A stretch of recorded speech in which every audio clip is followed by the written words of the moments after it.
نماز نہ پڑھنے پر جو وعیدیں ہیں اور نماز کی اللہ کی نظر میں کیا اہمیت ہے اس پر بیان ہوا تھا کہ ایسی عبادت ہے جس میں 5 وقت اللہ کی طرف سے باقاعدہ ندا لگائی جاتی ہے، یعنی اللہ کی طرف سے باقاعدہ مؤذن کو لگے بندے الفاظ دیے گئے ہیں کہ ان الفاظ کے ساتھ تم نے لوگوں کو عبادت کے لیے بلانا ہے، اور اس میں اپنی طرف سے چینجنگ کی اجازت نہیں ہے۔ اس کے بعد بھی اگر کوئی مسجد میں نہ آئے تو یہ بہت بڑی بدبختی ہے۔ تو اذان اللہ کو بہت پسند ہے۔ جو چیز آپ کو بہت زیادہ پسند ہوتی ہے وہ آپ کے دشمن کو بہت زیادہ ناپسند ہوتی ہے، ایسا ہی ہے نا؟ بھئی آپ جس چیز کو دیکھ کے بہت خوش ہوتے ہیں تو آپ کا دشمن اسے دیکھ کے اتنا ہی غمزدہ ہوگا۔ اسی وجہ سے حدیث میں آتا ہے، صحیح حدیث، کہ جب آذان ہوتی ہے آپ صلی اللہ علیہ وسلم نے فرمایا شیطان ایسے بھاگتا ہے وَلَهُ زُرَات۔ زُرَات کہتے ہیں عربی میں کسی کی ہوا خارج ہو آواز کے ساتھ، تو ذلیل ہو جاتا ہے نا وہ لوگوں کے سامنے، حالانکہ ذلت کی بات نہیں ہے، وہ تو کسی کے ساتھ بھی ہو سکتا ہے، لیکن اس کو شرمندگی سمجھی جاتی ہے۔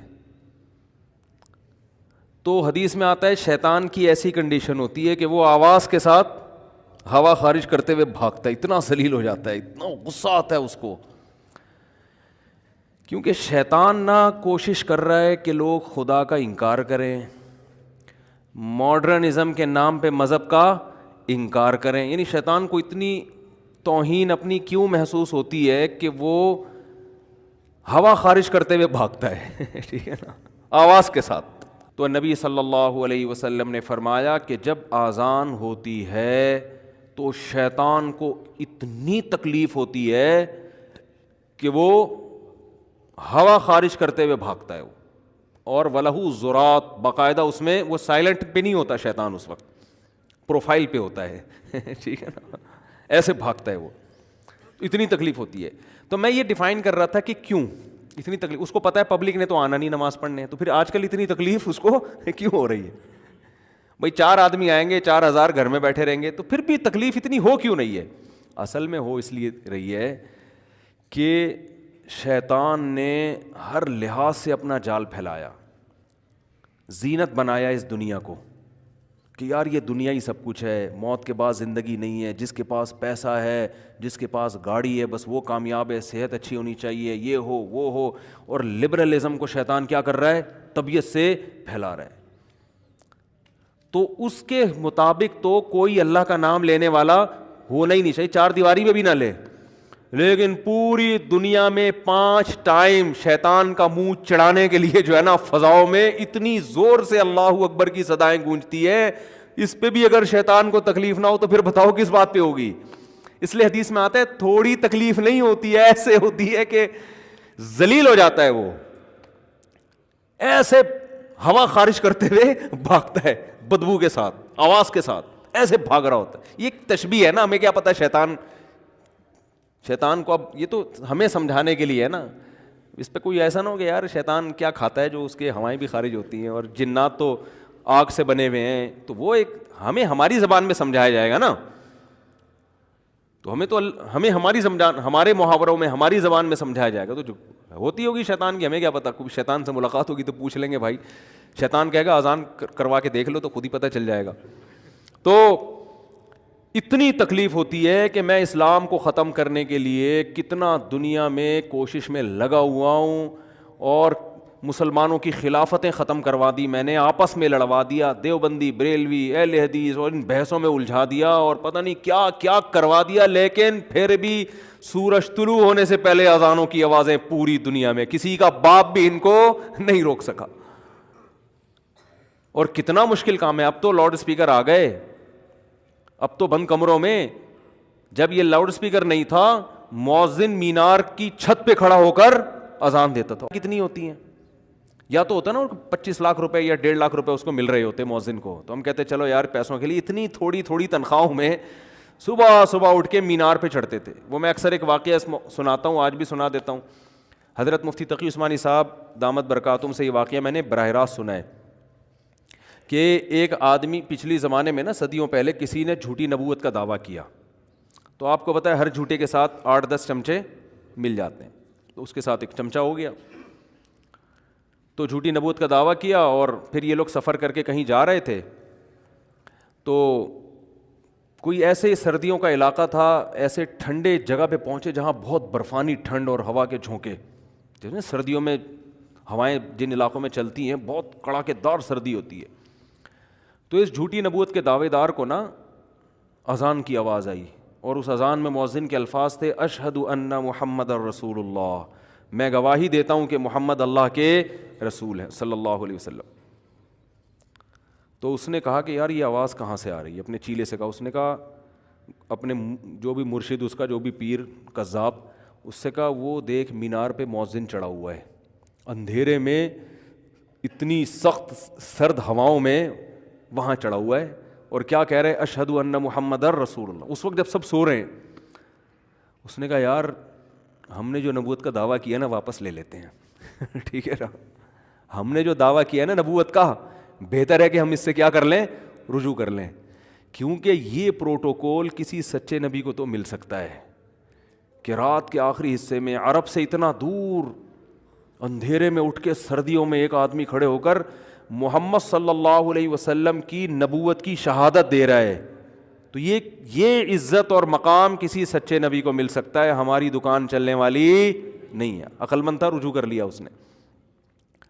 اور یہ رجوع الحمدللہ آج بھی سعودی عرب میں لوگ کر لیتے ہیں. پاکستان میں ایک شخص نے امام مہدی کا دعویٰ کیا, تو یہاں تو آپ کو پتہ ہے امام مہدی کا بھی دعویٰ چلتا ہے, نبوت کے بھی چل جاتے ہیں, کچھ بھی چلاؤ کچھ لوگ اکٹھے ہو جائیں گے آپ کے گرد. تو وہ جب سعودی عرب گیا نا وہ, تو حکومت سعودیہ کو پتہ چل گیا, حکومت سعودیہ نے گردن اڑانے کا حکم دیا اس کا نا, وہاں تو فوراً پکڑائی میں آؤ تو ہمارے حضرت یہ واقعہ سنایا کرتے تھے, بہت پرانا واقعہ ہے. تو کسی طرح وہ بھاگ کر آ گیا, تو اب لوگ اس کے پاس جا رہے ہیں, سنا آپ امام مہدی ہیں, کہہ رہے ہیں میں نے رجوع کر لیا ہے. حالانکہ امام مہدی سے تھوڑی رجوع ہوتا ہے, تو مسئلے سے تو رجوع ہوتا ہے, لیکن وہ کہا الحمدللہ ہم نے کیا کر لیا ہے, رجوع کر لیا. تو ہمارے حضرت اس بارے میں بڑی تعریف کرتے تھے اس معاملے میں کہ وہاں آپ کو وہاں اس طرح کی دکانیں نظر نہیں آئیں گی, جادوگر بھی نہیں نظر آئیں گے آپ کو سعودی عرب میں. خیر, تو اللہ کو یہ آواز بہت زیادہ پسند ہے اور شیطان کو یہ آواز بہت بری لگتی ہے, بہت بری لگتی ہے. تو یہ کیوں پسند ہے؟ اس لیے کہ یہ اللہ کی کبریائی کو 5 وقت بیان, 5 وقت اللہ کی کبریائی بیان ہوتی ہے. اشہد ان لا الہ الا اللہ, میں گواہی دیتا ہوں کہ اللہ کے, ہم بے شک نہ سن رہے ہوں جو ہے نا, اللہ مؤذن کے ذریعے اپنا پیغام لوگوں تک پہنچا دیتا ہے. تو اس لیے بھائی نماز کی بہت سخت پابندی کرو. حدیث میں آتا ہے آپ صلی اللہ علیہ وسلم نے فرمایا کہ جو لوگ دنیا میں نماز میں صف اول میں ہوتے ہیں نا, قیامت کے دن جب اللہ کا دربار لگے گا تو وہی صف اول میں ہوں گے. دیکھو میں تو نالائق سا آدمی ہوں, ٹوٹی پھوٹی شہرت مل گئی, ٹوٹی پھوٹی, تو کوئی عقیدت مند ملنے کے لیے آتا ہے نا دور سے, تو میں دیکھتا ہوں اس کے چہرے پر ایسے خوشی کے آثار, یار جیسے عقیدت میں مرا جا رہا ہے, اور ایسا مل کے خوش ہو رہا ہے. جو کوئی دور دراز سے آئے بیچارہ, تو وہ بڑا خوش ہو رہا ہوتا ہے کہ یار حضرت سے ملاقات ہو گئی. اور جو عقیدت مند لوگ ہیں, ایسے بھی ہیں جو کہہ رہے ہیں پتہ نہیں کیوں ہو گئی ملاقات ان سے, ان کو شادیوں کے علاوہ آتا کیا ہے. تو ہر طرح کی چیز چل رہی ہے مارکیٹ میں. تو کلپ میں اچھا یوٹیوب پہ نیگیٹو کمنٹ سے فائدہ بہت ہوتا ہے, انسان چوڑے میں نہیں آتا الحمدللہ. اپنی اصلاح کے لیے کسی پیر و مرشد کو رکھنے کی ضرورت نہیں ہوتی. ایک کمنٹ ہوگا بڑا پازیٹیو, ابے یہ مفتی صاحب کے بیانات نے میری زندگی بدل, یہ آدمی کہیں مجھے مل جائے میں اس کا ماتھا چوموں گا. آدمی چوڑے میں آنے لگتا ہے نا, ٹھیک ہے نا, کہ یار ہم تو بڑے فنڈ. اگلا کمنٹ ہوگا, آدمی کہتے ہیں کانوں کو ہاتھ لگاؤ یار. تو میں اکثر کمنٹ پڑھتا ضرور ہوں, شاید سرسری پڑھوں لیکن میں پڑھتا ضرور ہوں. اس سے انسان کو اپنی اوقات پتہ چلتی رہتی ہے. ایسے بھی کمنٹ آ رہے ہوتے ہیں, تو لوگ ہیں کچھ بھی تو میں سوچتا ہوں کہ ہم جیسے نالائق لوگوں سے جب کوئی ملتا ہے ایسے عقیدت میں اتنا خوش, جب اللہ کا دربار لگے گا اور اللہ سے ملاقات ہوگی اور اللہ کی محفل ہوگی تو جو اگلی صف میں ہوں گے ان کی خوشی کا عالم کیا ہوگا. تو اللہ کہے گا, کیونکہ وہ تو عمل کا بدلہ ہے نا, اللہ کہے گا جو آخری صف میں ہوتے تھے وہ وہاں بیٹھے جا کے, ٹھیک ہے نا.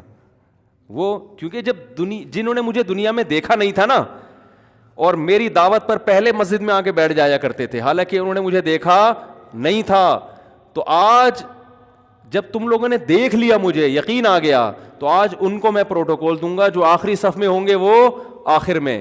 اور جب لوگ اللہ کے سامنے سجدہ کریں گے, اللہ جب اپنی تجلی ظاہر کرے گا, تو جو نماز پڑھنے نہیں آتے, قرآن کیا کہہ رہے ہیں, ان کو میں محروم کر دوں گا. اور ان کو پھر میں بتاؤں گا کہ میری طرف سے جب ندا لگائی جاتی تھی نا, حی علی الصلاۃ, آؤ نماز کی طرف, تم سمجھتے تھے مؤذن بلا رہا ہے, مؤذن تھوڑی ہو, تو میں بلا رہا ہوتا تھا. تو میری طرف سے جب ندا لگائی جاتی تھی تم صحیح سالم ہوتے تھے, گھر میں پڑے رہتے تھے. تو آج بھی تمہیں میری زیارت کی اجازت نہیں ہے, کیونکہ وہ تو عمل کا بدلہ ہے بھائی. دنیا میں تو سب کے لیے حکم برابر ہے, آخرت میں تھوڑی ہوگا. اگر آخرت میں اللہ بے نمازی ہو گئے تم آگے آ جاؤ, تو نمازیوں کو تکلیف ہوگی کہ نہیں ہوگی؟ اللہ آج تو سب نے دیکھ لیا. اور حدیث میں آتا ہے اللہ کا دیدار اتنا لذیذ ہوگا, اتنا اس میں لذت ہوگی کہ جنت کی ہر نعمت کو بھول جائیں گے لوگ. ابھی ہم نے دیکھا نہیں ہے نا, اس لیے ہماری سمجھ میں نہیں آ رہا. امام شافعی رحمہ اللہ تعالیٰ فرماتے ہیں کہ اگر نافرمان کو صرف یہ عذاب دیا جاتا نا کہ جس دن اللہ کی زیارت ہوگی وہ اس زیارت سے محروم ہوں گے, تو فرماتے ہیں کہ جہنم کا عذاب نہ بھی ہوتا تو یہ عذاب کافی تھا ان کے لیے. کیونکہ امام شافعی تو کے دل میں تو اللہ کی معرفت تھی نا, وہ تو جانتے تھے کیا ہوگا. کہتے ہیں یہی عذاب بہت بڑا ہے کہ انہم عن ربہم یومئذ لمحجوبون, کہ یہ لوگ اس دن اللہ کی زیارت سے محروم ہو جائیں گے.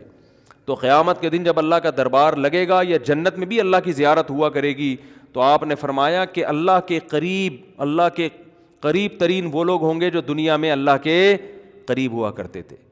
تو اس لیے نماز میں بھائی بہت اہتمام. آپ صلی اللہ علیہ وسلم نے کیا فرمایا, 7 آدمی قیامت کے دن اللہ کے عرش کے سائے میں ہوں گے, مشہور حدیث ہے.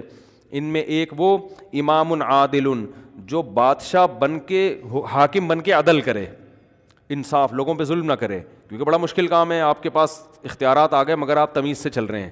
وہ ابھی تو سبھی تمیز سے ہے نا, کہ ہے نہیں اختیار نا.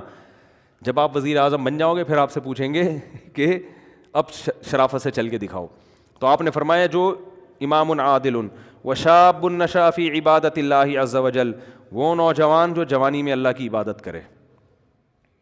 جوانی میں مشکل کام ہے, جوانی میں گناہ سے بچنا مشکل, جوانی میں صدقہ خیرات کرنا مشکل, کیونکہ جوانی میں انسان کیا کرتا ہے, روکتا ہے کہ ابھی میں پیسے بناؤں گا. آذان کیا ہے, اللہ کی طرف سے ندا ہے. اللہ کو جتنی محبوب, شیطان کو اس سے اتنی ہی زیادہ نفرت ہے. اور یہ اللہ کو کیوں محبوب ہے, یہ اللہ کی عبادت کے لیے, بلانے کے لیے. تو اس سے پتہ چلتا ہے اللہ کو اصل میں نماز محبوب ہے, جس کی وجہ سے نماز کی دعوت محبوب. اور نبی نے فرمایا جو صف اول میں ہوگا تو قیامت کے دن بھی وہی. تو میں وہ حدیث سنا رہا تھا نا کہ 7 لوگ عرش کے سائے میں ہوں گے, ان میں ایک وہ بھی ہوگا رجل قلبہ معلق بالمساجد, جس کا دل مسجد میں اٹکا ہوا ہو. یہ نہیں فرمایا جو ہر وقت مسجد میں رہتا ہو, اس لیے کہ اس میں تو آپ ساری دنیا کے کام چھوڑ دو گے نا, پڑھائی بھی چھوڑنی پڑے گی. ایسا نہیں ہے, یہ تو رہبانیت ہے, اس سے اسلام میں منع کیا کہ دنیا کے سارے شعبے مسلمانوں نے ہی سنبھالنے ہیں. نہیں سنبھال رہے تو وہ اسلام کا قصور نہیں, وہ مسلمانوں کا قصور ہے. اصل میں تو اسلام مسلمانوں کی ذمہ داری تھی کہ ہر شعبے میں آگے بڑھیں. وہ مکھنچو بن کے زندگی گزار رہے ہیں تو وہ ان کا قصور ہے. تو یہ نہیں کہا کہ ہر وقت مسجد میں رہو, نہ کام سارے سنبھالنے ہیں. دل کہاں اٹکے گا, مسجد میں, کہ یار نماز کا ٹائم ہونے والا ہے, دوڑنا ہے. تو یہ جس کو فضیلت حاصل ہو گئی نا, تو قیامت کے دن اسی کی فضیلت ہے. اور یاد رکھو, ایک نماز کو پکڑ لو باقی ساری کنٹرول میں آ جائیں گی. فجر پکڑ لو, جس نے فجر تمیز سے ٹائم پہ پڑھ لی نا, باقی نمازیں انشاءاللہ وہ پڑھے گا. سب سے مشکل نماز